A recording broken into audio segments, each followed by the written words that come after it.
Los criminólogos dicen que no existe el crimen perfecto. Lo que existe es el crimen mal investigado. Siempre, en cualquier investigación, aparece una pista clave que lleva hacia el asesino. Encontrémosla juntos, repasando este caso abierto. Hola a todos, mi nombre es León, y en cada video repasaremos todos los detalles de los más terribles casos criminales. Antes de empezar, no te olvides de suscribirte y dejar tu me gusta para que puedas seguir trayéndote el mejor contenido de investigación. Recuerda también activar la campanita, ya que estaré subiendo videos 3 veces a la semana. Empecemos. El caso de Lorenzo Pompilio Casacu Motoy.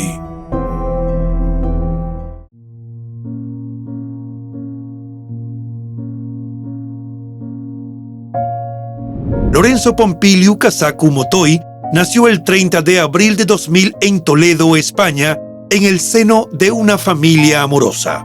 Sus padres, Constantín y María Elena, de origen rumano, decidieron dejar su tierra y asentarse en la citada localidad de Castilla-La Mancha, donde Lorenzo creció junto a su hermano Cristian. Desde una edad temprana, Lorenzo, conocido como Pompi, mostró un gran interés por la informática y la cibernética, lo que le creó la reputación de ser un friki de la informática. Pasaba mucho tiempo en casa, inmerso en su computadora, en los videojuegos y en pasatiempos relacionados con la tecnología. Cuando tenía 17 años, ingresó en el Instituto de Educación Secundaria Azarquiel, donde era uno de los más pequeños de la clase. Tomás Martínez, quien fue el tutor de Lorenzo durante sus 2 primeros años en el instituto, recordó que el primer día de clases era de los más niños, pero poco a poco fue madurando. Jesús García Novillo, el director del IES, como se conoce en España a los Institutos de Educación Superior, también recordó a Lorenzo como un chico muy buena gente. Aunque Tomás y Jesús no le dieron clases directamente, pudieron seguir su progreso y verlo convertirse en un alumno con grandes capacidades. Allí estudió el grado medio en sistemas microinformáticos y redes. Luego, completó con otro grado superior durante 2 cursos más hasta que egresó del instituto. No cabe duda de que Lorenzo era un joven muy capacitado que se estaba preparando para su futuro profesional. La madrugada del domingo 31 de octubre de 2021, la víspera de Halloween, marcó un giro trágico en la vida de la familia. Lorenzo se encontraba en su casa en el barrio Santa María de Benquerencia, conocido popularmente como El Polígono. El joven estaba pasándola bien con algunos conocidos cuando le dijo a Álvaro García, uno de sus mejores amigos, que lo acompañara a dar un paseo. Ambos salieron a la calle con destino a la plaza. Nada los había preparado para lo que estaban por enfrentar. En medio de la oscuridad de la noche, Lorenzo y su amigo se toparon con un hombre enmascarado, vestido con una capucha que sostenía un machete y les exigió que le entregaran todo el dinero que tenían. La situación era aterradora, pero Lorenzo entregó un billete de 10 euros y su teléfono móvil. La tragedia no se hizo esperar. Lorenzo le preguntó al individuo cuánto dinero le había dado porque en la oscuridad no había visto bien el billete. El sujeto le respondió que le había entregado 10 euros y el chico, de forma inocente, le pidió cambiar ese billete por uno de 5 euros. Pero cuando intentó entregar el billete de menor denominación, el enmascarado lo atacó brutalmente, provocándole una herida mortal en el cuello. Luego, dirigió su furia hacia Álvaro y logró herirlo levemente. El muchacho sobrevivió gracias a un acto reflejo que le hizo echarse hacia atrás ante la amenaza. Al lugar del crimen, en Parque Lineal, muy cerca de la casa de la víctima, acudieron agentes de la Policía Nacional y la policía local, un médico de urgencias y una unidad de vigilancia intensiva móvil, que es una ambulancia de soporte vital avanzado. Sin embargo, los funcionarios de asistencia sanitaria no pudieron hacer nada para salvar la vida de Lorenzo, quien falleció en la escena. El testimonio del único testigo presencial del crimen, el amigo de Lorenzo, apuntaba a un hombre de 1,75 m de estatura y cuyo acento podría ser latinoamericano. Vestía una sudadera o suéter oscuro con capucha y llevaba una careta de calavera, como un personaje de una película de misterio, que hacía imposible ver su rostro.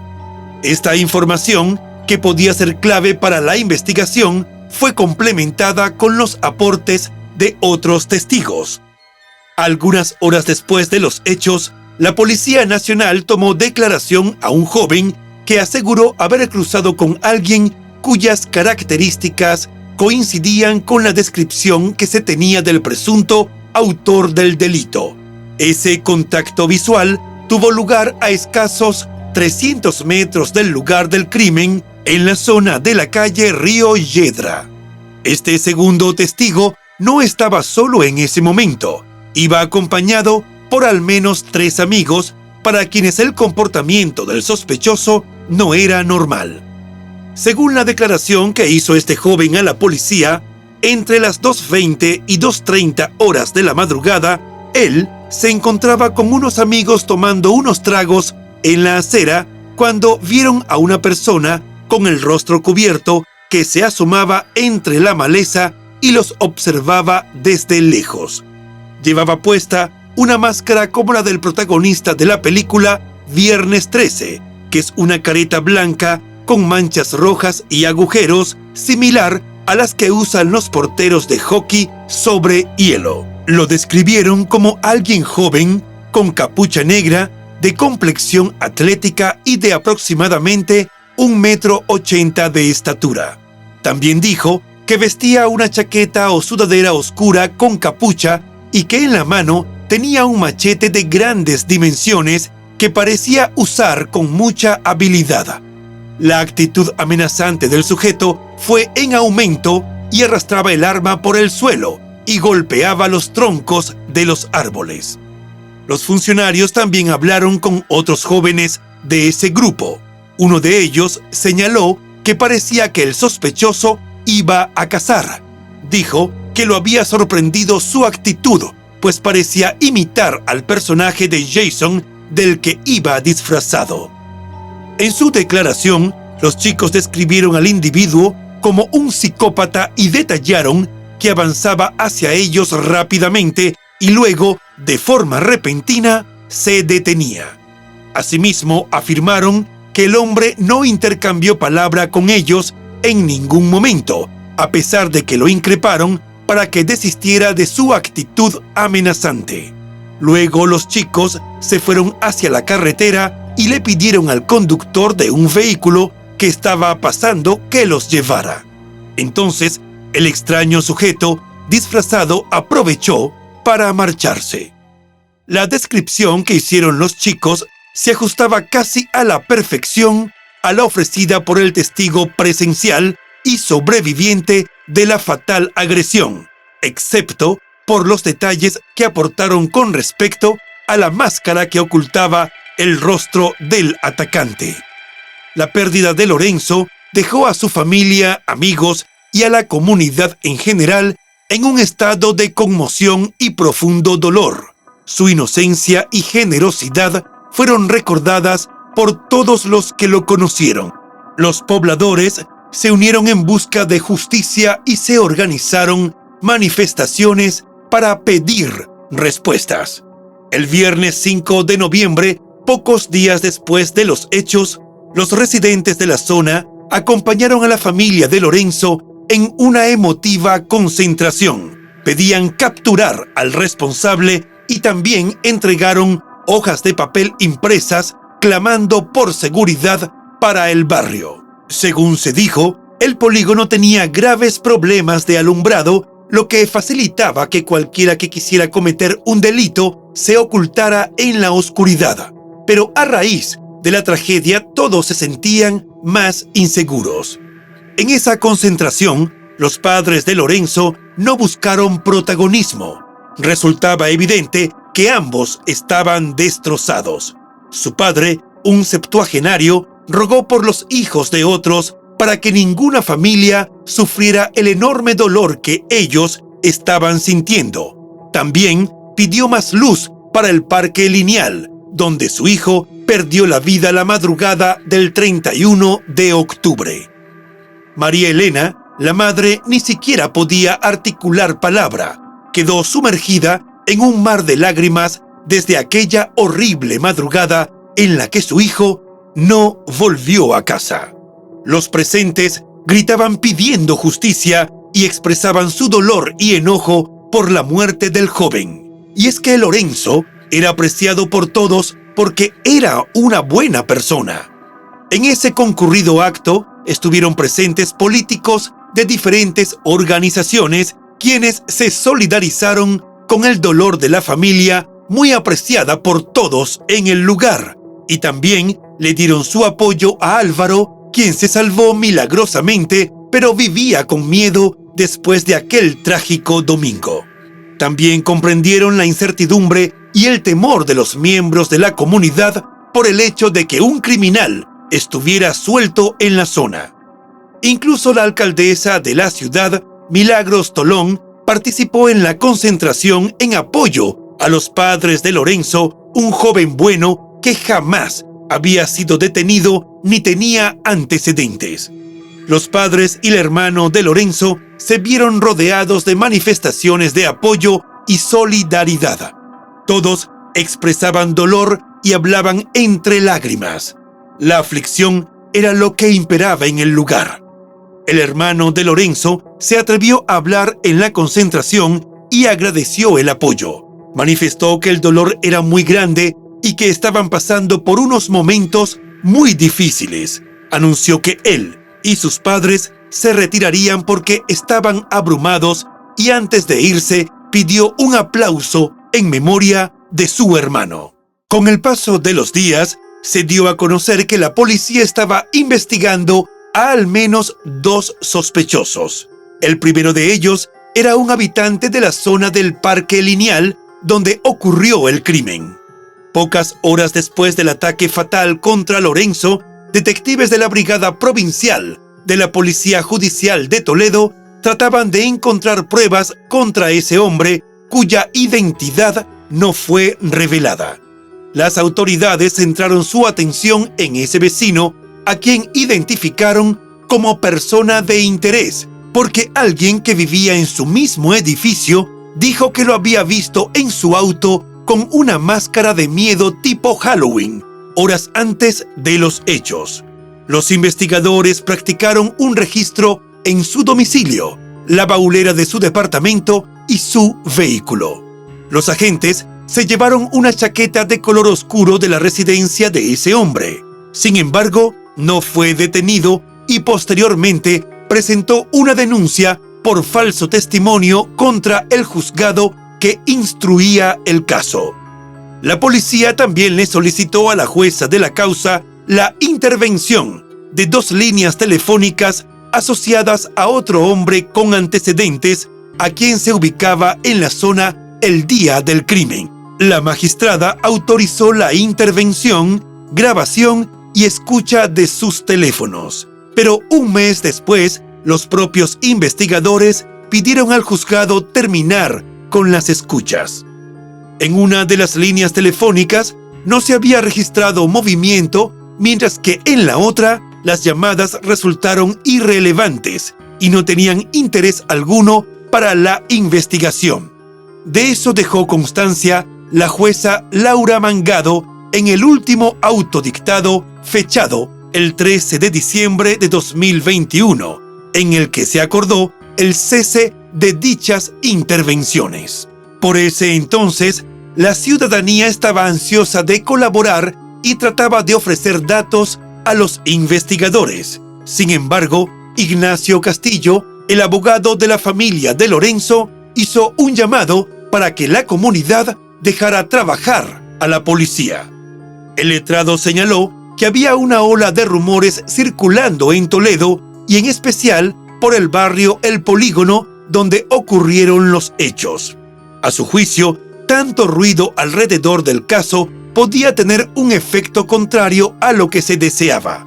De hecho, consideraba que las autoridades se habían vuelto más cautelosas para no seguir pistas falsas.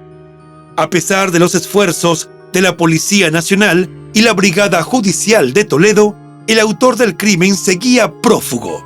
En enero de 2022, transcurridos 2 meses y medio desde ese trágico suceso que conmocionó a la capital de Castilla-La Mancha, la Policía Nacional anunció que seguía investigando para identificar, localizar y detener al autor de los hechos. Las autoridades admitieron que había muy pocos avances, pero para demostrar los esfuerzos que se habían estado realizando a fin de dar con el responsable del crimen, presentaron un recuento de sus actuaciones. Entre las acciones emprendidas se realizaron visitas y entrevistas en todos los establecimientos donde se podían comprar máscaras en la capital de Castilla-La Mancha, así como en cuchillerías y negocios donde vendían machetes o armas blancas similares. Eso les permitió determinar que la careta no había sido comprada en esa localidad. Tampoco hallaron rastros que los llevaran a ubicar el lugar donde se adquirió el arma. Según explicaron, a pesar de las descripciones facilitadas por los testigos, seguían sin pistas sobre la identidad del perpetrador que acabó con la vida del joven de 21 años con un certero corte en el cuello. En la investigación participaron agentes de la Comisaría de Toledo y de la Brigada Central de Investigación de Delitos contra las Personas, quienes registraron varias zonas residenciales de Santa María de Benquerencia donde ocurrió el homicidio. También dedicaron horas de trabajo a ver los videos de las cámaras de seguridad instaladas alrededor del lugar del suceso, pero cada pista conducía a un callejón sin salida. El delegado del gobierno en Castilla-La Mancha, Francisco Tierra Seca, fue consultado por los avances en la investigación durante una rueda de prensa. El funcionario respondió que las averiguaciones no estaban paralizadas e informó que la Dirección General de la Policía había reforzado el equipo investigador con efectivos de la Policía Científica a fin de analizar cualquier pista que pudiera conducir a la detención del autor del horrendo crimen que cegó la vida de Lorenzo. A medida que pasaba el tiempo, la familia de Lorenzo seguía luchando para encontrar respuestas y justicia para el joven y el público seguía atento a cualquier información sobre el caso. El 30 de abril de 2022, fecha en la que Lorenzo hubiera cumplido 22 años, tuvo lugar un homenaje para recordarlo.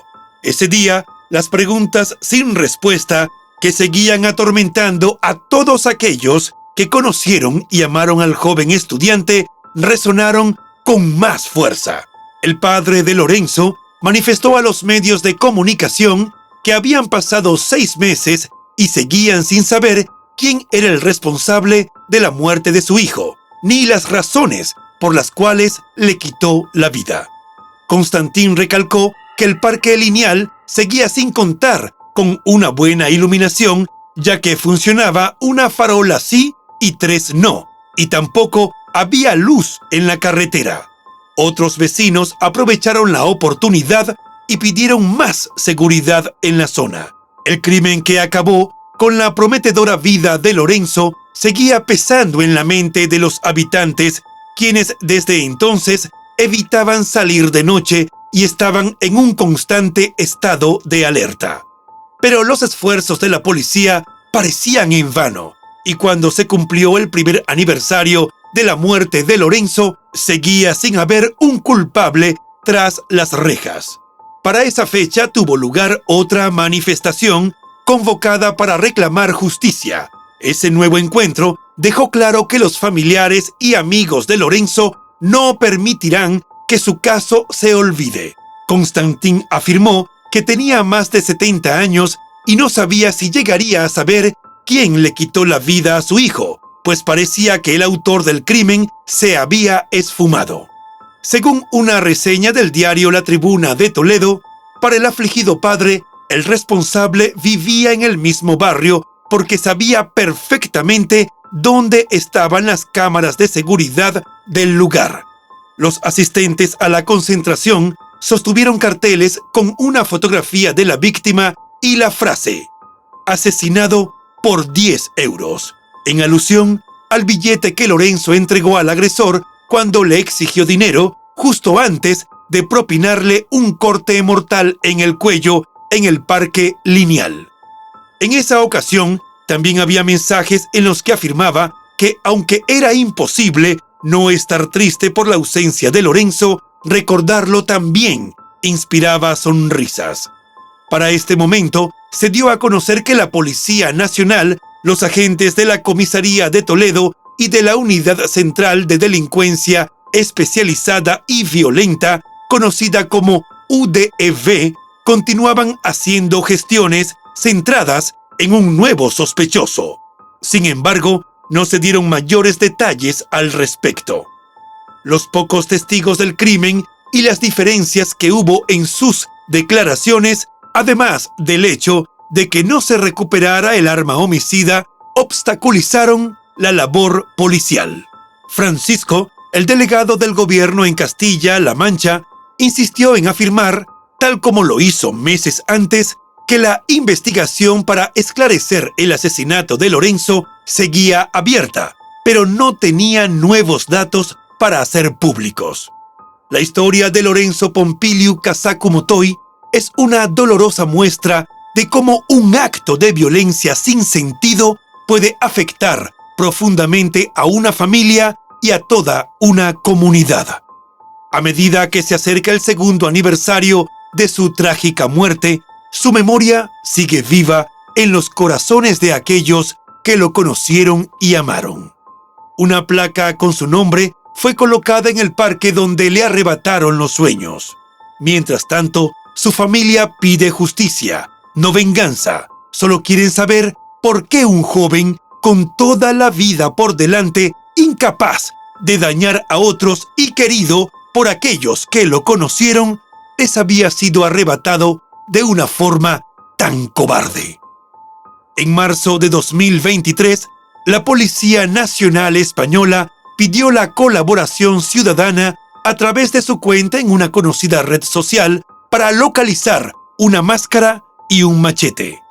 El mensaje, que acompañaba fotos de artículos similares a los descritos por los testigos, preguntaba a la audiencia si reconocían esos objetos, si habían visto a alguien portándolos y si sabían dónde podían adquirirse tanto en Toledo como en los alrededores.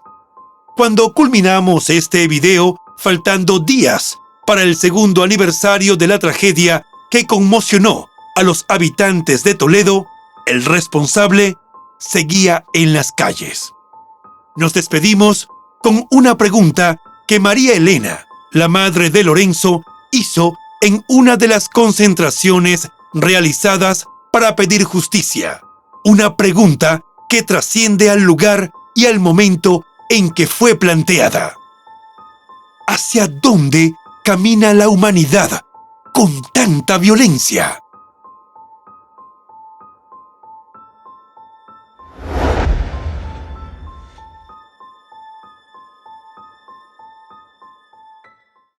Y bueno, hasta aquí el caso de hoy. Como siempre, agradezco tu apoyo a mi trabajo. Si te suscribes, das un me gusta y compartes este video, me ayudarás a seguir creando contenido. Hasta pronto.